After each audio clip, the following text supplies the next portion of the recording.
Welcome to Daily Plunge. We are in the Gospel of Luke, chapter 20, verses 9 through 19. After Jesus is having a debate with the scribes and with the chief priests about who has authority, he tells them this parable. He talks about a man who planted a vineyard. Well, who is the man in the parable? That's God. What is the vineyard? Jews would have understood that any reference to a vineyard is a reference to them. That's what, like Psalm 80 speaks about Israel being a grapevine that the Lord plants. And so God establishes a vineyard and he rents it out. Now, anyone who lives out in a rural area understands when you're leasing land to put in a crop, they don't own it.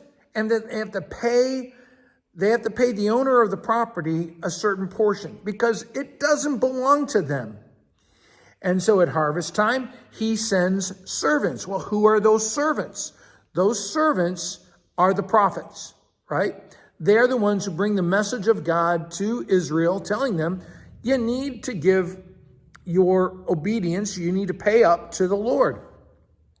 And he sends one after another, and they beat them, they mistreat them, and they send them away. And finally, the owner of the vineyard, the Lord decides, I will send. He says, what shall I do? I'm going to send my beloved. Now, where else have we heard that word, beloved, right? We heard it at the baptism of Jesus, and we heard it at the transfiguration. And on whose lips did it come? It came from God the Father. And so Jesus is speaking about himself, the beloved Son. And he'll send the Son whom I love. And perhaps they will respect him. And this is sort of like a laugh line. Ha, ha, ha. We all know they're not going to, right? In fact, what do? They say, well, here's the heir. Let's kill him. Now, this is just crazy. Who thinks that land, that a vineyard that belongs to someone else is suddenly ours, right? That it's going to belong to them. They are usurping the Lord. They are squatters, right?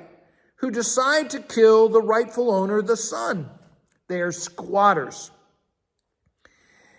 And so Jesus then asks them, so after they kill the Son and dump his body outside the walls. I mean, get that, right?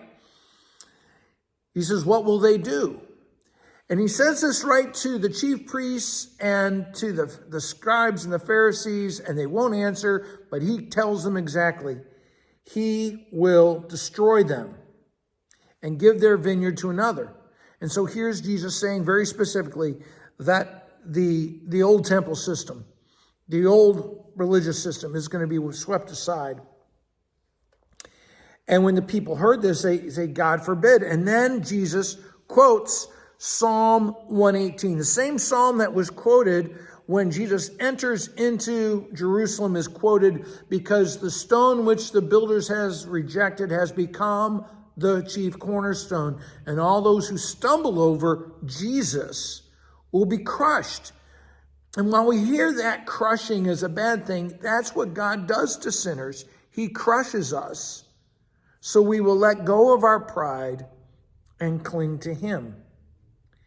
And they're all mad because they realize he's spoken this against them. And the only reason they don't do anything right then and there is because they're afraid of the people.